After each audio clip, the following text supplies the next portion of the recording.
So if I'm building my resume, then am I choosing the right layout to get properly scanned? Am I thinking about job titles and how it's going to stand out to the manager? Like, what am I going to be doing? Well, like, yeah, I mean, layout is important. Like, it needs to be simple and readable.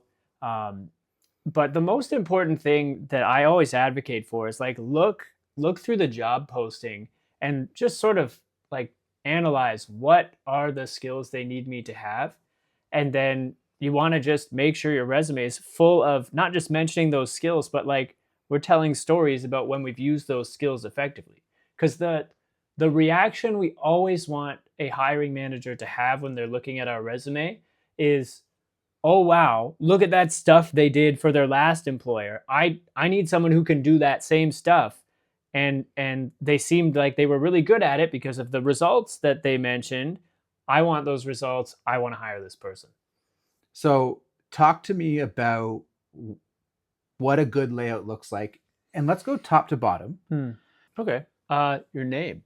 Oh, Start with the name at the very top. Should be the biggest thing on there. my name's Jeff. Yes, exactly. Name, contact info. Then like we're gonna do a bit of professional branding. Again, we got an episode on that coming up, but just at a high level, it's like how are we kind of defining ourselves in a couple of key words, and then like a key skills section, and then maybe a professional summary or some career highlights, like a couple of your best bullet points. After that, we're going to get into the experience, of course, in reverse chronological order, most recent to least recent. And then after that, that's where like education and additional stuff can come in. If you got like certifications, languages, awards, like anything else that you want to brag about, really. There's a lot of information that we're trying to cram into. I mean, a lot of people say one page. Well, let me clarify. Yeah, let's clarify. Two. Most resumes should be 2 pages. If you're like a student and you want to keep it to one, that's fine. If you're a professor who's written 40 published articles, sure, you can have a 3-page resume. But most of us, it should be 2. Now, you mentioned education and credentials and adding some other things. What is okay to put on there? Are we putting our hobbies? Are we listing our languages or volunteer work? Yeah. What's okay, what's not okay? Well, I mean, most importantly, the 2-page guideline is going to inform how much we can include. So if you've got your experience and education and the branding in there and you're out of space, that's okay. Stop.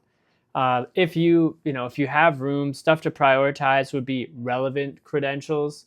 So like if you're a project manager and you have your project management, professional designation. PMP? Yeah, the PMP. Yeah. Obviously want to get that in there.